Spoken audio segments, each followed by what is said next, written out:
Yeah, I'm not sure about reforming the systems themselves. I think it comes down to the incentives. Like as with most things, it's the incentive. And at least in my observation, it seems like the incentive has become to data harvest as many people as possible and then sell that to secondary markets. The dark part of these secondary markets is you're not just selling to advertisers, right? You're selling to an advertiser that is then turning around with a public-private partnership that is doing some sort of data brokerage on the backside Hmm. for governmental purposes. I think that incentive is perverse. I think there's also the incentive for trapping everyone sort of in their data silos.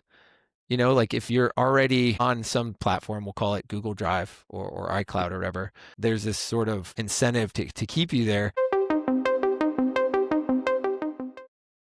Gary, welcome. Thanks for having me, Sean.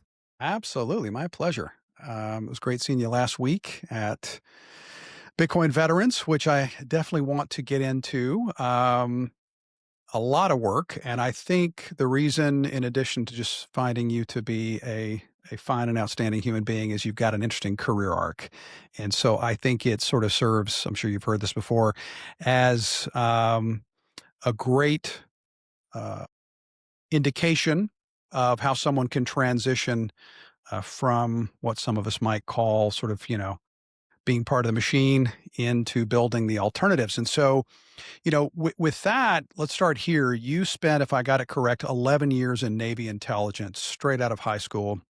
You're a Chinese linguist, data analyst, Naval Special Warfare tech operations, then to Microsoft, then into FinTech, and now Bitcoin mining at a large scale miner. You're a software engineer there. Each move, as I read it, maybe I'm mapping onto your life here, takes you further from centralized control. What did each stage teach you, perhaps that the previous one didn't? So, sort of, how do you get from naval intel to Bitcoin mining and open source software? Okay, that is I mean, the first thing I say that I took away from my naval service was like the discipline. I kind of identified by the grace of God very early on that I wasn't going to be cut out for like self motivated college or anything along those lines. Played a lot of video games in high school, did a lot of skateboarding, not a lot of academics or anything like that. And yeah, so that was probably the biggest takeaway from my Navy time. But I served in two different locations. The first was at that strategic level, as a Chinese linguist and everything like that. And that's where I got the data analytics, we'll call it, or just sort of logical analysis of networks, data, you name it.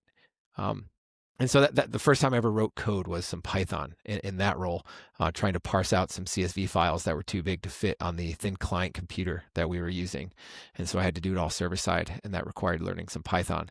Um, Fast forward though, I think the individualism. So I screened and went into the special operations community for the tactical intelligence stuff, as you mentioned, but that was they called it like a thinking shooter, right? Was a common phrase, but it was more of being fully aware of the context of a situation.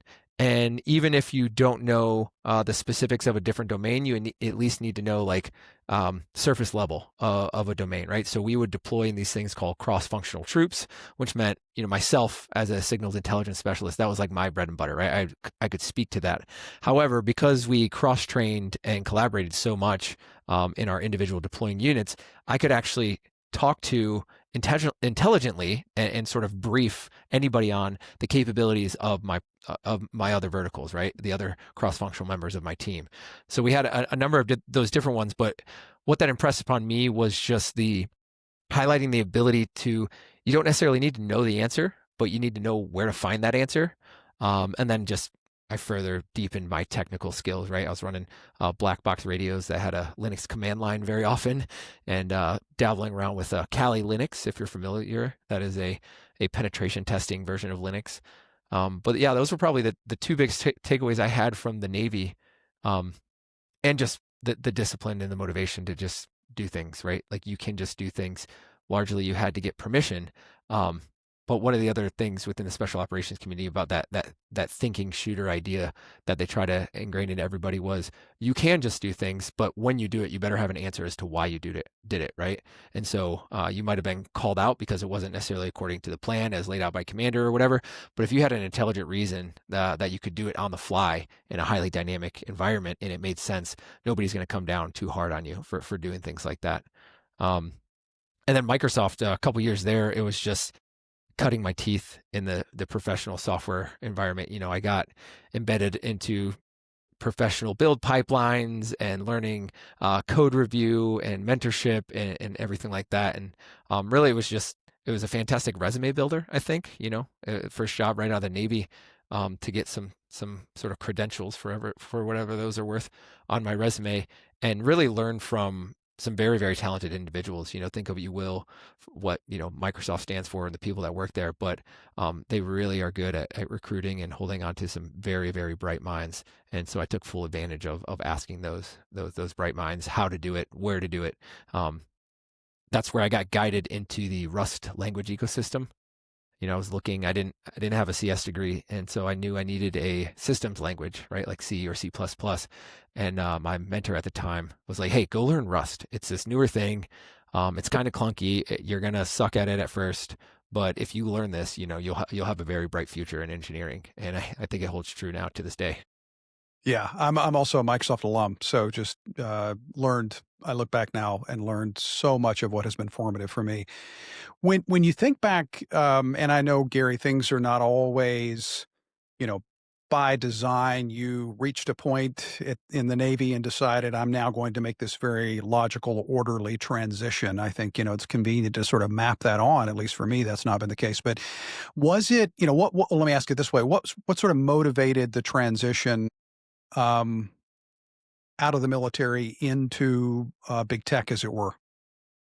Family. I started my family. My wife and I had our first child, and it was really fun. I loved the work that I was doing. I loved the people that I was working with, but it took me away a lot. Even when we weren't deployed, we were stateside doing training exercises, traveling around a lot. And then the things I was doing, I had to train to keep up with all the cool guys. I was not a cool guy, but I had to train to keep up with all the SEALs and all the other guys. And so I did a lot of those same exercises with them, with the helicopters and the Humvees and the shooting and everything. They are called high risk evolutions. And that's because the unfortunate reality is sometimes people die during those training exercises. And so just kind of reflecting on that, seeing where the Navy was taking me as well. You can't, if you want a quote unquote successful career in the Navy, you have to go back to like big Navy. You have to go back to the fleet, as we called it, and do a tour with big Navy to kind of get promoted up the ranks and everything. If you don't care about that, you can stick around in these very like niche communities. But big Navy was pushing me back into like the regular Navy.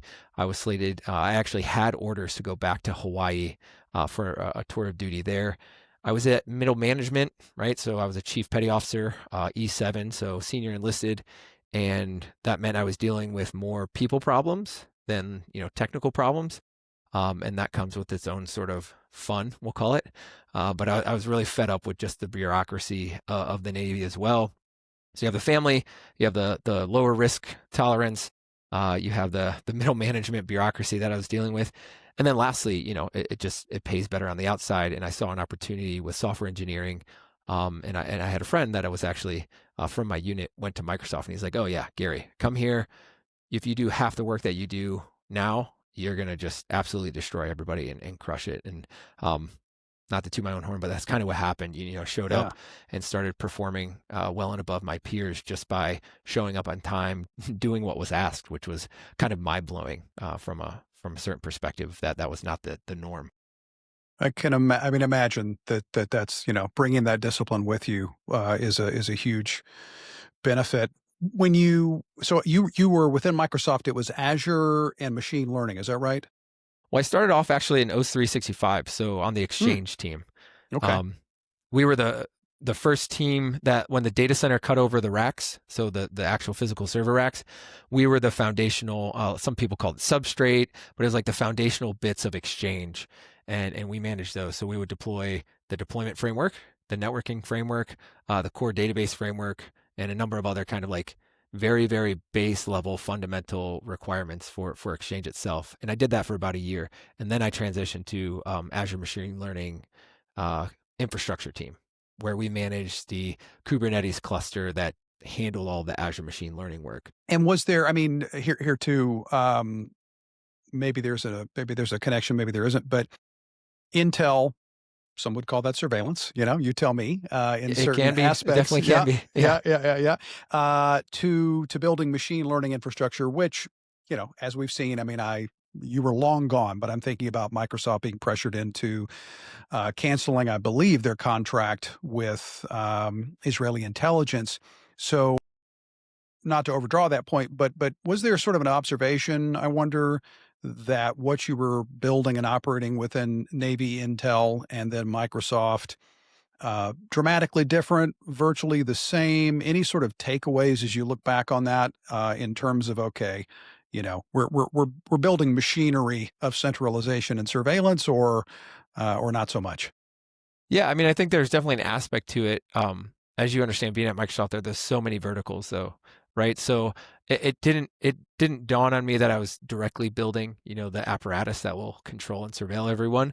But I was working on government contracts, right? So if you remember the news around JEDI in the 2019 Yes. timeframe, it was this contract through the DoD to do, a private cloud, a sovereign cloud, whatever you want to call it, for the defense. Um, Department of Defense, or now Department of War. But yeah, that was sort of the project that I was assigned to and tasked to. So I knew full well, and it was really the easiest bridge, right? I don't know if I would have gotten hired into Microsoft without having the cleared background that was required to work on that project, or at least not as confident that I would have, because I would have ended up having to live somewhere else that is not Virginia. Right, right. Well, so having built systems both in public sector and private sector, what's your take when someone says, that trope, if you have nothing to hide, you have nothing to fear? What's actually wrong with that argument from an operational perspective, not just philosophically? What has come to be your perspective on how one maintains privacy and what puts it at risk? Hmm. From an operational perspective, that's interesting. Well, the first thing that comes to mind is the term OPSEC. That is something that is maybe known outside the military, but within the military is a very, very well-known thing. And it's more of the it stands for operational security. So that's why I bring it up. And it's basically the information that you leak, that you might think is sort of benign and negligible, but when aggregated, or when overlaid with other open source information, if you would, becomes a very, very clear picture as to like who you are, what you do, where your family is, etc. So I think a lot about OPSEC. There was tons of training on OPSEC. It was anywhere from, hey, you're overseas, don't create a habit necessarily overseas, right? So if you're overseas and you're in a questionable, hostile environment, right, where it may or may not be hostile, but there might be people watching you, creating patterns that are easily recognizable, like going to the same coffee shop every morning along the same route every morning from your hotel on your way to the embassy or whatever. That was kind of, hey, you shouldn't do that. Another thing was as simply as posting on Facebook, right? And this is a big thing with a lot of the units that were more sensitive was, hey, it might not be you posting on Facebook, but make sure your wife knows not to post on Facebook that you're gone for the next 3 months on a deployment. Because when you start to see all the wives of this one unit posting at the same time, et cetera, now there's a very, very clear open picture for that. I think the sensitivity of that is pretty obvious for a military unit, but if you just take that from an individual perspective, a lot of times individuals you might feel like you're not targeted, but it comes down to sort of the lowest hanging fruit, right? And you especially see that with like cyber criminals, or in general, just like a cybersecurity, tactic is you do a scan of the network and then you identify the things that are the weakest, right? Same thought where, hey, you don't have to outrun the bear, you just have to outrun your friends. And so very, very similar thought in the digital domain, where you might be comfortable sharing whatever, Pictures and of your kids, pictures of your kids, checking into locations, if all anyone of does that. that Yeah. anymore. Yeah. Yep. But the second that you do become high enough profile that somebody cares. Now that is all out there, and it's not so much that you don't want it out there, right? This whole like I have nothing to hide, but it's what's the value that you gain out of that, right? So from an operational perspective, it's like, hey, what value am I gaining from checking into this location and broadcasting to the world that, hey, I'm in Nashville, Tennessee this week. There's some value, right? Especially if you're a more public figure. But for most people, I don't see any value in sort of geotagging anything. And it comes by just a default, really. Like it's a default thing to just tag everything.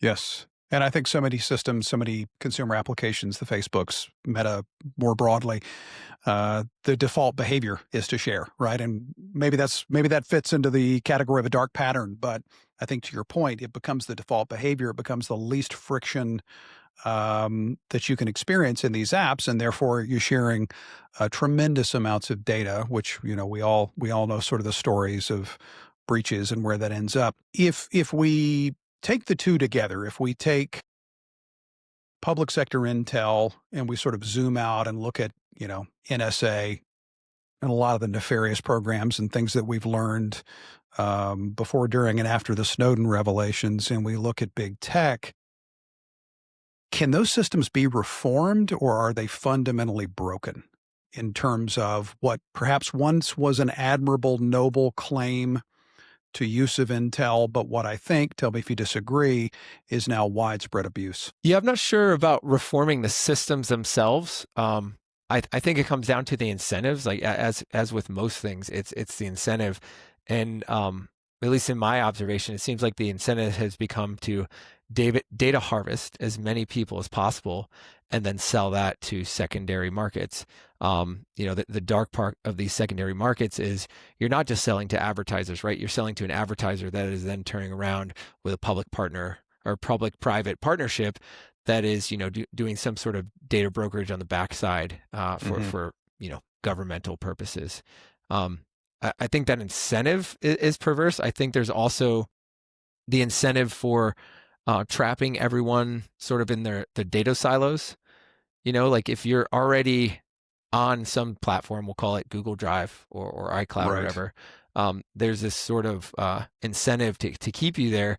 And people that are less technical are very, very hesitant to like change anything, right? Especially if they've already figured out all the buttons and all the widgets and everything like that. And they're like, oh, you mean I got to learn this new thing? It's like if you've Right. ever had a friend that went from like an iPhone to Android or vice versa, it can be a pretty like mind blowing experience because now you have this whole cognitive friction of doing something differently. And Yeah. back to the point of those defaults. So I guess back to your original question of like, do you think the systems could be reformed? I think that's the same question as to like whether you think the federal government should be reformed, right? I often think about Jeff Booth's assertion around you can't change a system from within.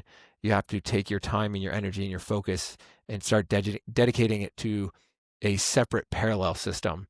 But again, the first people that do that are going to have a lot of friction. It's not easy to do.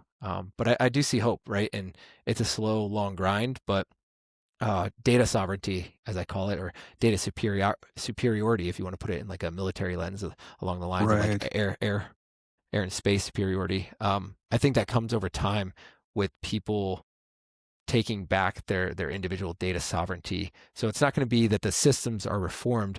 I think the systems will slowly be starved, but there's still a lot of cattle out there feeding them. Yeah. Well said.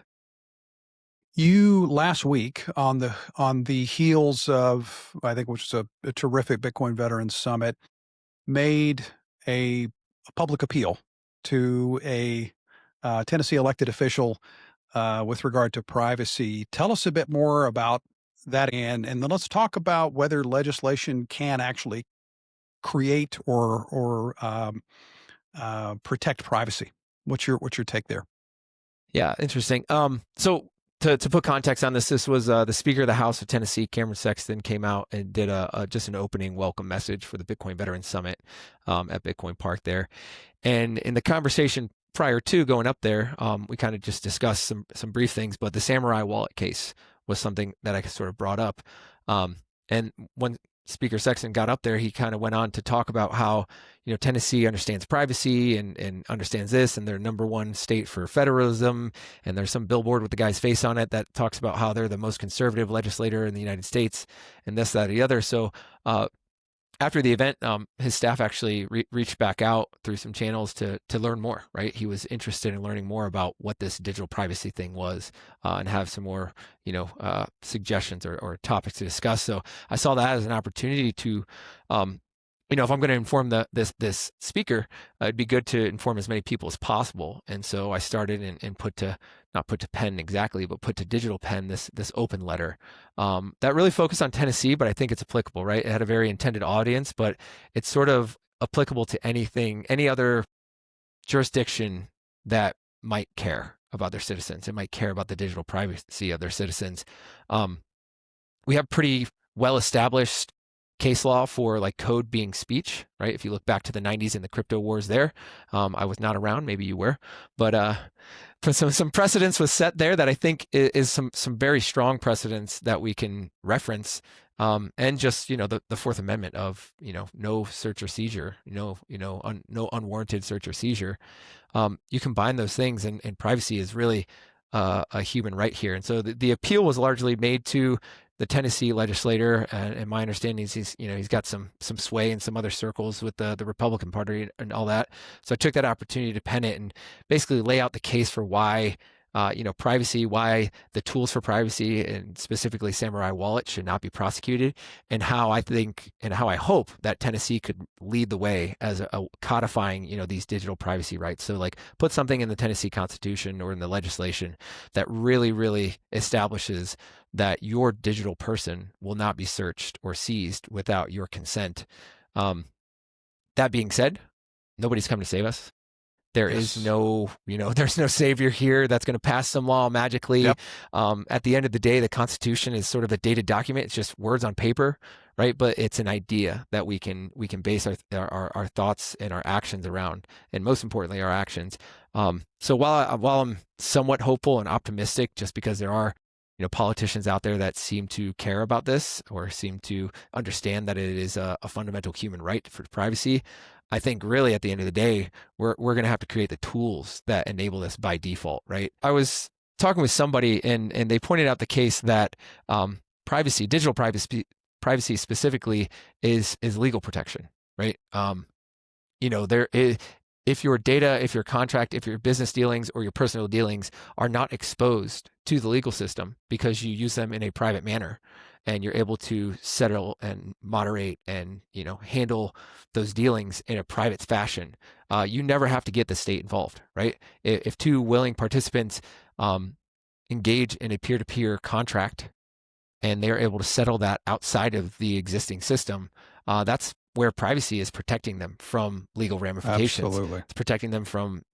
absurd legal costs. It's protecting them from elevated legal cases that go above and beyond.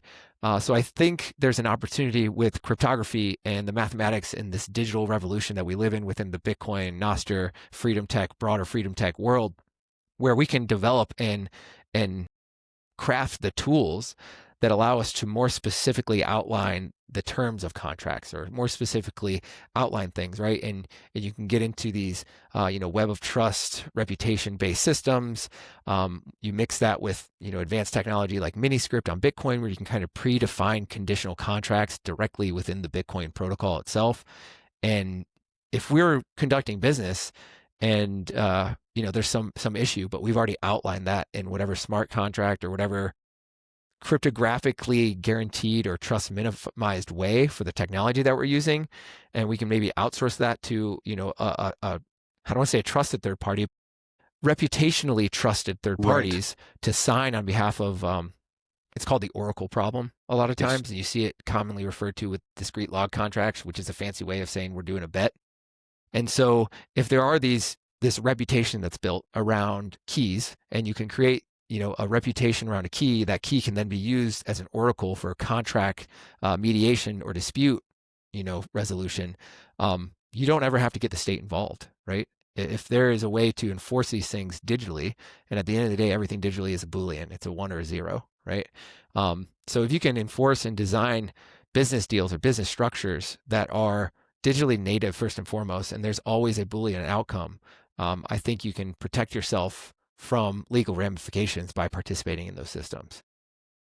Wonderfully said. And you in doing that, Gary, brought out a key point that I wanted to dig into, which is I often think of Larry Lessig, who's I believe still a Harvard professor. He's written at length about so many things. He created the Creative Commons license and so on and so forth. But he has a book called Code is Law. And this so often comes to me. He refers to East Coast code, legislation, excuse me, and West Coast code, software, and the tension that exists. And so where I'm going with that, for someone who almost certainly isn't as technically deep as you are, we've touched on legislation. You've drawn out some crucial points about assurances through cryptography. So, in essence, what's the difference between encrypted comms and merely private comms? So, the legislation that might ensure or not private or privacy versus encryption, which utterly guarantees it, short of some breakthrough in quantum computing. Yeah. So I think immediately about the Cypherpunk Manifesto and the assertion therein, where it basically states that privacy is the ability to selectively reveal oneself to the world. And so if we kind of dissect private comms versus encrypted comms, I think encrypted communications are a version of private communications, right? So private communications means the message is going to the intended recipient without it being exposed to anybody else unless you so desire. Right. The problem with that, right, is three people can hold a secret as long as two are dead is sort of the issue there. So you might not want to reveal the contents of those communications, but the party you're sending it to might, right? And that's a risk whether it's encrypted or private via physical snail mail or not.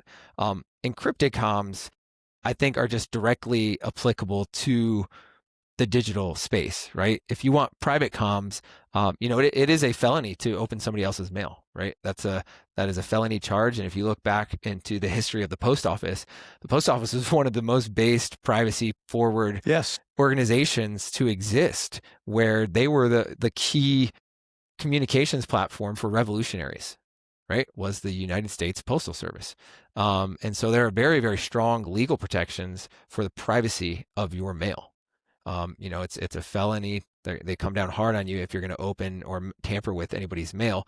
So private comms could be just that, right? You could be using the traditional physical snail mail. You could be having a conversation away from other people, right? But encrypted comms, I think, is probably a version of private comms in modernity, right? Mm.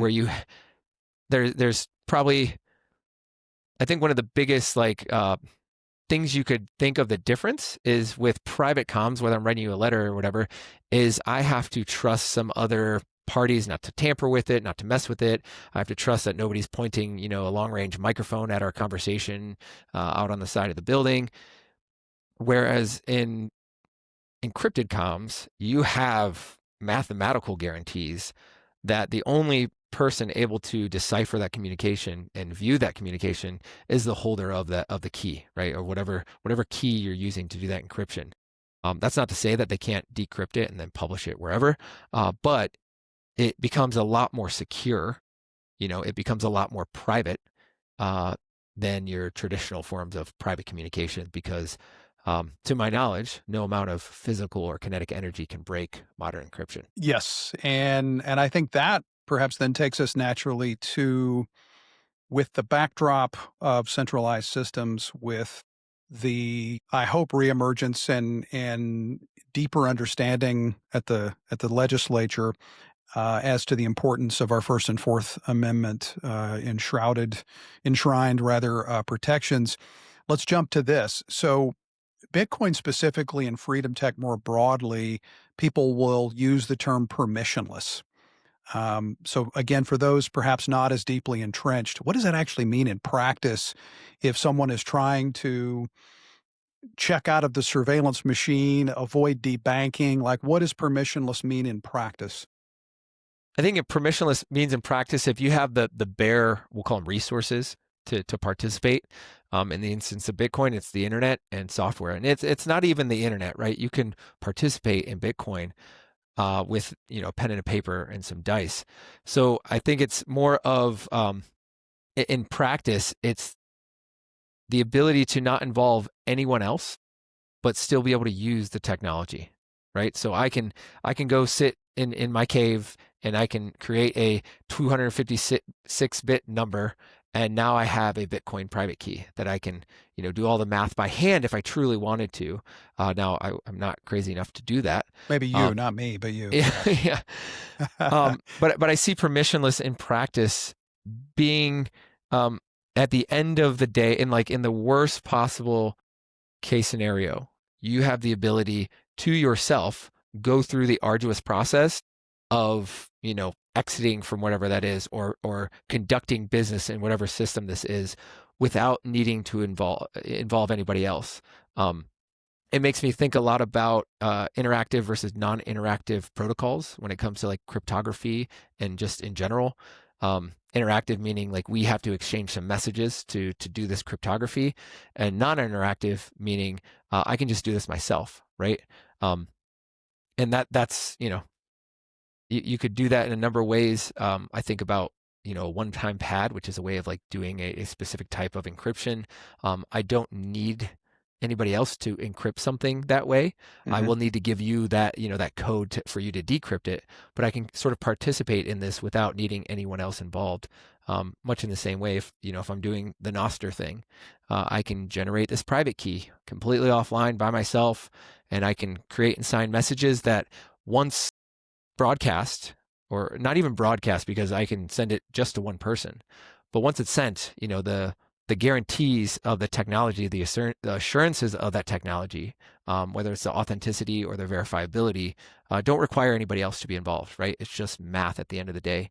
And so I think in practice, a lot of the permissionless technology is, it means that people have less of a reliance on somebody else. You do have a reliance on knowledge, perhaps, or software to make it easier, but nobody else need be involved for you to do the business. Yeah, intermediaries, gatekeepers. No, there's no VP of no. There's VP just of no. yeah, which we've all encountered either in private life or professional life. I think that then is a great basis to shift, and I'd love to get you to tell us more, Gary, about Bitcoin veterans. And so, my intro, my tee up for this is Bitcoin veterans connect service members to Bitcoin and the possibility and the mission. These are people who've been inside these institutions that we've referenced, who understand how they actually work. In addition to telling us more about the organization, I wonder, does this make those veterans, those service members, more receptive to the sovereignty message of Bitcoin or freedom tech? Or is it sometimes cognitive dissonance to be overcome? Hmm. I think my one liner for like what is Bitcoin veterans is, we're educating the warrior class on Bitcoin, right? So there's this class of knuckle dragging, meat eating people that are not necessarily super technical, but they still need to understand. They still need the tools and to the why behind this Bitcoin mission that we all find ourselves on. As far as the sovereignty aspect, I don't know if it's necessarily the sovereignty, but it is at least for myself, and I think I could speak for a large number of the Bitcoin veterans, but it is the ability to do what we signed up to do, or what we thought we were going to do, right? So, you raise your right hand and swear an oath to defend the Constitution against all enemies, foreign and domestic. And the Constitution, like we alluded to earlier, is just a set of ideals, right? It's these set of principles and ideals that everybody has these God-given rights, and those rights should be taken and defended. And a lot of us, or at least myself, I was sold on this idea that the best way we were going to spread these ideals was to go fight in the Middle East and drop bombs and kill a bunch of people. And very quickly into, that endeavor, you come to learn. And a lot of guys have the cognitive dissonance where they they can't quite face that question of why were we there? Why did we do that? Those guys probably have a harder time coming around to the Bitcoin message and the sort of anti-war thesis that it involves. But a lot of the warriors that do understand that and do see that there were hard things that we did that we believed were done in good faith, and a lot of us served in good faith, and it's still one of the largest voluntary militaries in the world. We signed up to protect people. We signed up to do well by our fellow man, up until the point of laying our lives down, right? And this message of Bitcoin becomes to call it a powerful tool is probably an understatement, but it becomes something that can be leveraged. And I don't mean leverage in the financial sense, but it's a tool that you can use now that you're not just bettering yourself, right? So, I'm the crazy Bitcoiner, I'm hodling forever. And that doesn't just help me, right? That helps anybody that participates, anybody that has the desire for sovereignty or freedom. You come for the number go up and you stay for the monetary revolution. And that's because this Bitcoin thing, whether I'm using it myself and accruing the value to me, myself, my family, or I'm accruing that value, and I'm accruing that value to anybody else participating in this. I met somebody through Twitter, now X, this fella in Uganda, right? And like we just started DMing years ago. And over the course of time, this Bitcoin NGU has helped him a ton. And at a certain point, he didn't have a keyboard. He was working on like technical stuff. And he's like, oh yeah, I paused that because my keyboard broke. And I'm like, hey man, send me a Lightning invoice. I'd love to buy you a new keyboard. And so having this technology that allows you to truly uplift others and protect people just resonates very, very well with veterans, especially when you look at communities. No matter where you are, your community can benefit from you being a Bitcoiner. And veterans are very, very involved in the community. You look at a lot of the veteran service organizations, they're doing a lot of charity and volunteer work and everything. And so having the means to not just think about myself, but to think about my community and how I can help them, it feels good. It's a wonderful tool, and I don't have to hurt anybody to do it, right? I'm hurting some people, but those people are the users and the time thieves of the fiat system. And all I'm doing is starving them of my energy while I plow energy into what I believe to be a good and righteous causes. And you can do that at your local level. One of the things that I talked about at the summit was you as an individual, you might not be, the next sailor with tons of coins or not next OG where you can just wave a hand and, millions and millions of dollars worth of value is moved around. But what you can do is you can frequent the companies and the businesses in your local area that you believe in, because the people behind those businesses are doing well. And even if they never want to receive Bitcoin, just having one dedicated company or one dedicated customer might be enough to keep them afloat, for the next 5 to 10 years as you water on rock, just keep around. Hey, do you want some Bitcoin? Hey, do you want some Bitcoin? So I see that, I want to do local events here where I'd like cook a bunch of brisket, right? Because, hey, I can afford it because I've been in Bitcoin long enough to just buy a bunch of briskets, invite a bunch of people over, and they're like, hey, why are you doing this? And be like, hey, because Bitcoin's awesome. Maybe you should learn. And I think that positive sentiment, that positive vibration that you can put out, and it doesn't have to be with brisket or parties or anything like that. But why not? It ought to be. But why not? Yeah, it should be. It definitely should be. But yeah, just like everybody else in their nihilistic caves, we'll see you walking around with this bright orange light. And you're doing well, you're eating healthy, you've got this vibrant attitude to you. And that is infectious, especially when people have, not a lot of hope elsewhere.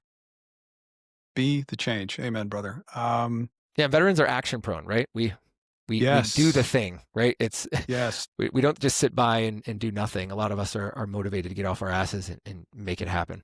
And that's been, not to blow sunshine, but that's been my observation now. I think having attended 2 of the summits and certainly, met guys like you and Shane Hazel and other just incredible folks. And it goes to my next question, which is, so many people see a problem but don't act. What's your synthesis or distillation, Gary, of the gap between understanding institutions are broken and actually doing something about it? I can imagine, based on what you've just talked to, that it is the ingrained discipline and spirit and capabilities of a veteran in this case. but even outside of that, like what is it the magic spark? Like, what do you sort of write that down to? Uh, the difference between sitting on the sidelines, pointing and raising your fist to the sky and getting out there and doing something about it. I think actually our digital online presence has given a false sense of doing something to a lot of people, right? Um, I think there's a lot of people that will have big followers online and they post all the time and it can feel like you're moving the needle forward because this post went viral and had thousands of comments and this, that, or the other. When in reality, you didn't do much, right? You rearranged some pixels on a screen, but the actual work beneath that is vaporware, right? You can, and that's not to discredit, these large influencers and with large follower accounts. There is something to that, but I think people in general, the online forum has given a lot of people a way of expressing angst or anger or whatever emotion they had without actually fully resolving or dealing with that in the meat space.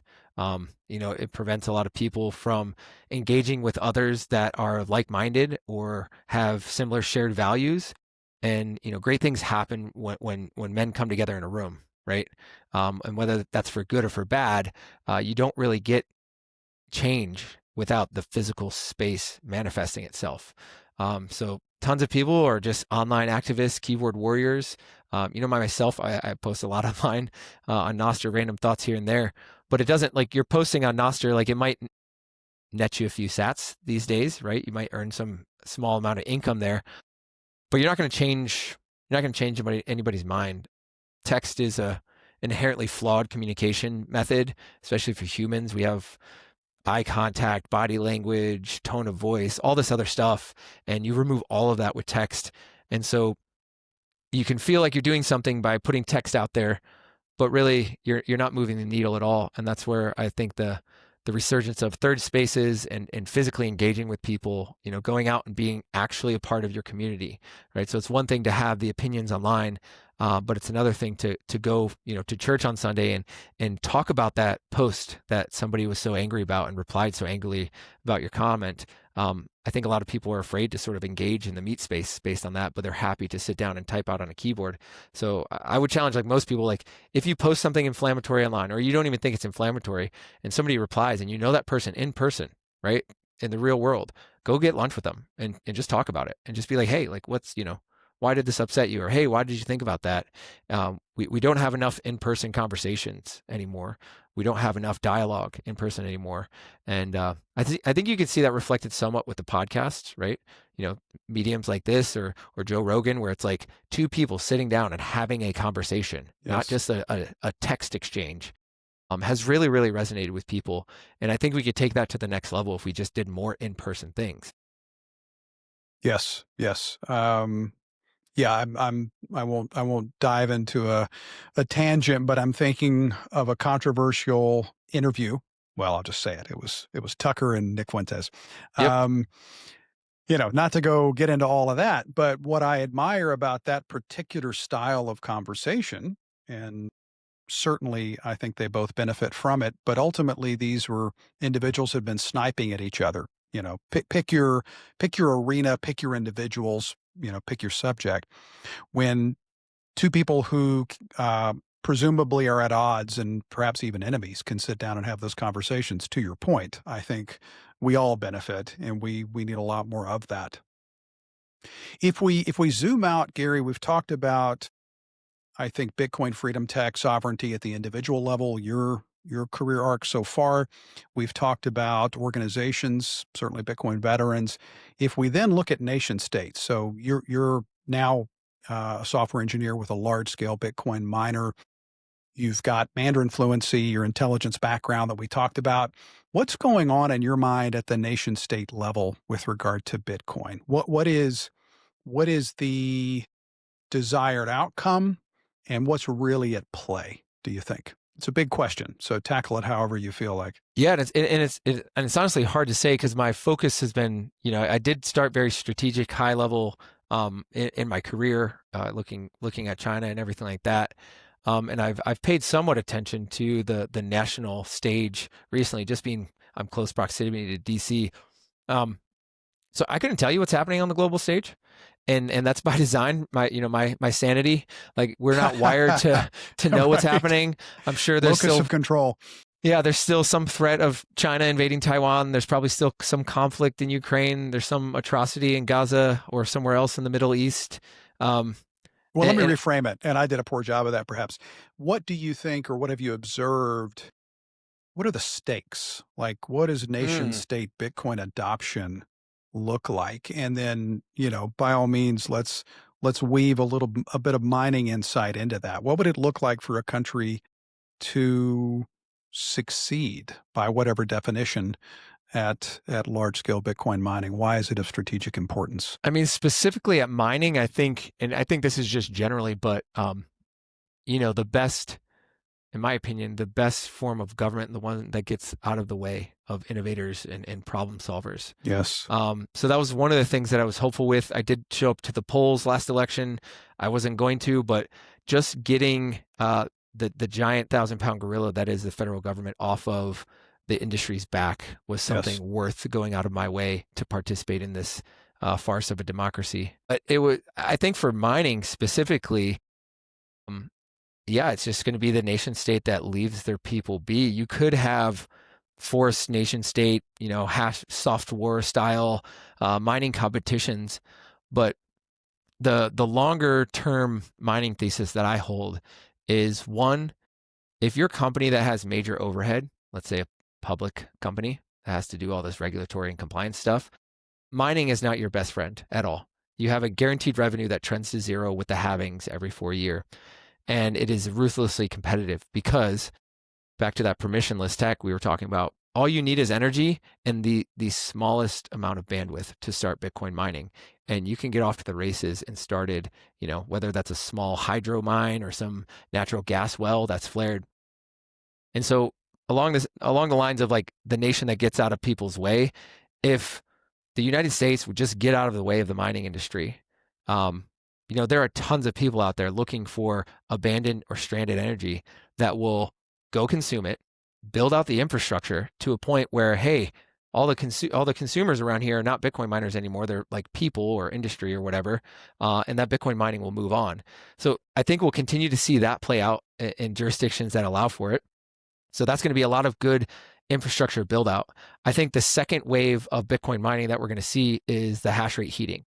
So if you're not familiar with the heat punk movement, I highly recommend you reach out to Tyler Stevens out in Denver, have a conversation with that guy. Huge brain on that guy. And his, the one snippet I love to quote from his book is, if we took 1% of comfort heating, meaning the heating we use in like our houses or buildings or whatever, if we took 1% of that energy and dedicated to Bitcoin mining, we would triple the network hash rate to 3 zettahash. And what does that translate to for an individual in real terms? Like, what's the impact of that in a way that perhaps they could understand? So that means you get paid to heat your home, or you get paid to heat your shower is what it means. It doesn't mean a guaranteed payout, right? Sure. But you can pool mine and get some trickle of sats in, and you're not a lot of locations you're going to be able to fully subsidize your energy cost for heating. But I will take 10% subsidy over no subsidy, right? And when I say subsidy, I don't mean a subsidy in the true sense of it. I just mean I'm getting something else of value in return for this heat that I'm producing. A waste product. What otherwise is a waste product, right? Correct. Yeah. The current status quo is you turn on your heat pump or your propane or your electric coil heater, and you're just burning energy to heat your house. There's no second byproduct of that. There's no secondary effect of that. It's not a closed system. We have inefficiencies. It leaks. Tons. That's a whole nother rabbit hole with the thermodynamics. But even just with just changing that to, I'm burning energy, but I'm also getting some Bitcoin or sacking some sats on the side. Mind you, there are also no KYC sats. Like, mining is the best way to acquire private wild sats, we'll call them, Nice. where they have no attribution to an individual. And I think the incentives align to where hash rate heating is going to become a serious part of the Bitcoin network as far as hash rate goes, because why would I not possibly win a block every time I go to take a hot shower, right? It's just like, I'm going to pay for the hot water anyway, right? I'm not going to turn off the hot water. That shower and realizing Yeah, you could put a disco light in your shower and have it go off if you hit a block, and give somebody a heart attack with someday when when they don't realize what's happening. Um, Uh, but yeah, and all and these I yeah. processes Yeah, and I that think that's, that is, we could spend hours, and perhaps, and I hope we do someday. Um, I always find it challenging to encapsulate the way in which Bitcoin is this lens that you point toward anything, it seems, and you see it in a new light, and it just continues to change things that might otherwise be seen as incredibly mundane, like, okay, how do I heat my house? Important, but mundane, as you say, becomes effectively a subsidy in a way to acquire freedom money. From there, Gary, let's talk about sort of takeaways. And so, if there's someone listening who is currently enlisted, they work in government, public sector, defense contracting, maybe they're tech surveillance. What's the path from there to where you are? yeah. Open source. Open source is the path. There is, one of the firms that I worked at in between Microsoft and this mining gig was a cybersecurity firm. We were the red team for some government entities, right? Meaning, not hostile actors, but offensive cyber operations sort of things.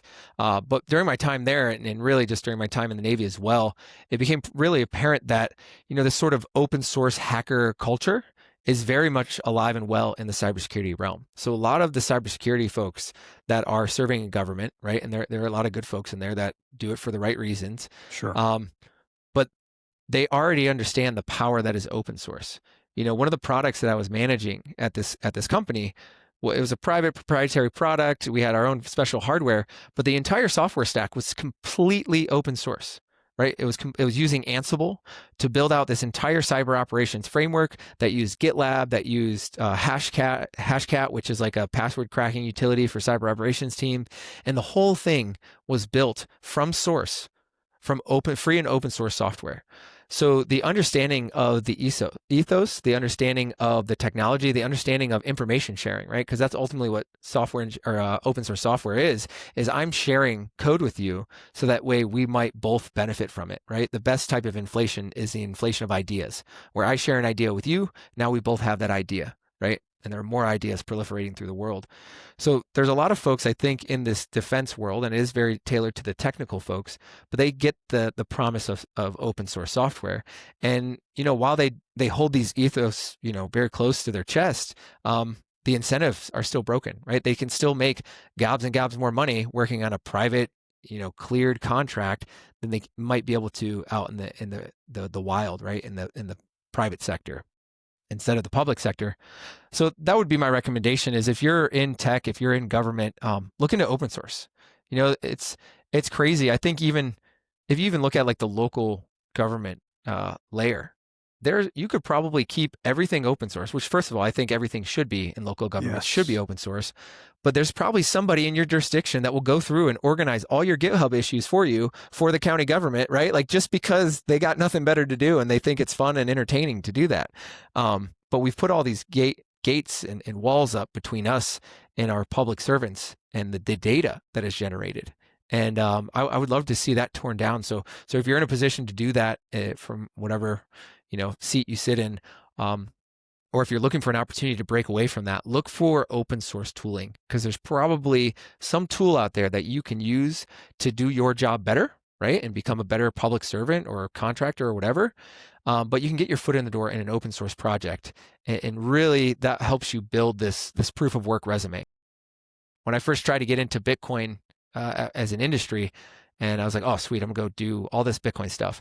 I had zero proof of work on my resume. I had zero GitHub contributions. I had zero work on any project that mattered or could be publicly visible.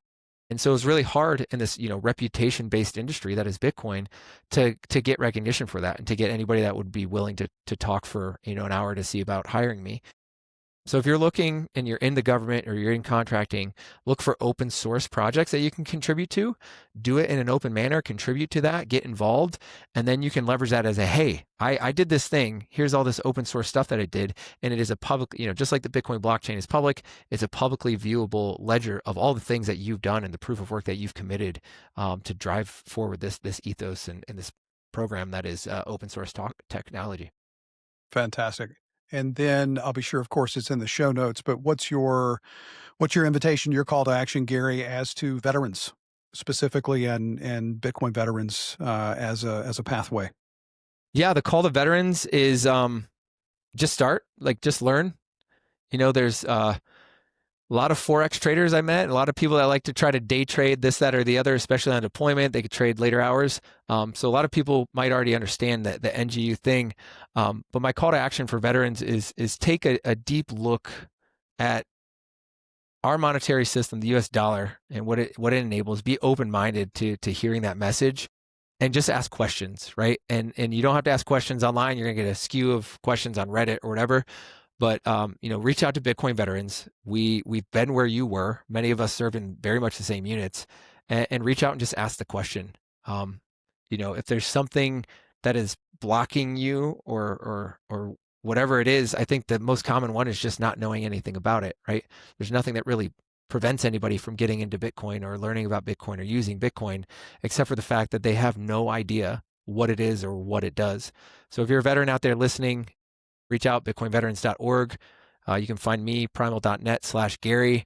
I'm open to chatting with whoever you are, especially if you're a veteran. We'll bring you into the fold. There are tons of other veterans, whether you're Navy, Air Force, Army, Marines, Coast Guard, whoever it is. We've got veterans of those services. We've got conventional guys. We've got special operations guys, officers enlisted. Somebody there you will be able to relate to, and you should feel comfortable asking questions there, right? We're definitely going to make fun of you, but that's just like veteran culture. You should be used to that. But definitely come in and ask questions. And there's, the only rules of Bitcoin veteran is no violence and no shitcoins. So outside of that, any questions are welcome. Beautiful. And then last but not least, having talked about public sector, military, perhaps defense contractors, that sort of category, the rest of us, we understand centralized systems are broken. We don't know where to start. It's a big question, a big sort of subject. But like you did in these two prior parts, Gary, what's your advice to individuals? What should they be learning or building right now? The best centralized system is the one you control, right? And I think anybody has the opportunity to do that in their local area, right? It's the places and the people that show up consistently with an objective, with a mission, tend to be the one, like, people just get out of your way, right? Not a lot of people want to fight friction. And so even if you're not a veteran, I think getting involved locally, and that doesn't have to be politics, right? But if you're inclined, you could show up to the Board of Supervisors meeting or the City Council meeting and just make a public comment or just observe or just ask. But if you don't like that, go find a local charity, go find a church that does outreach. Tons of churches will do outreach on a regular basis, and consistently show up and be a good human being, right? Because the inevitable, I think, as we hyperinflate this dollar, is the inevitable is, as the Bitcoiners become this elevated social status of, hey, they got a lot of money, there's gonna be a lot of people that dislike that, and I think it's some negative energy is gonna be channeled towards that. But if you're the individual that is coaching the soccer team for your kids, and all the other parents know you, and you show up to church and you're a good human being, right? You show up to the local whatever meetings to help out and volunteer on a regular basis, and you're putting this excess time and energy that you've unlocked by saving in Bitcoin.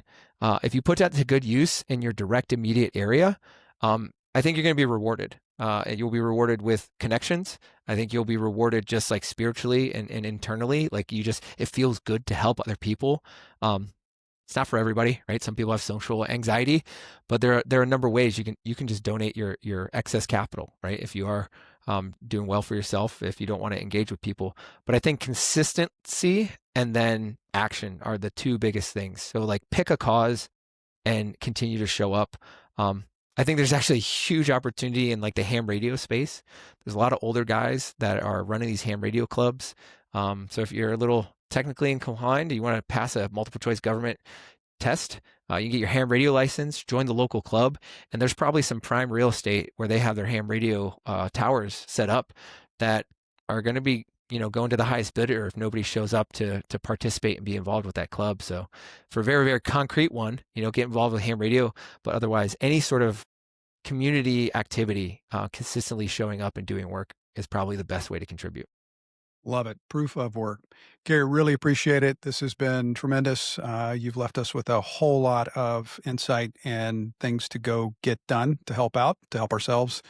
And I appreciate it. Thank you. Take care, Gary. Bye bye.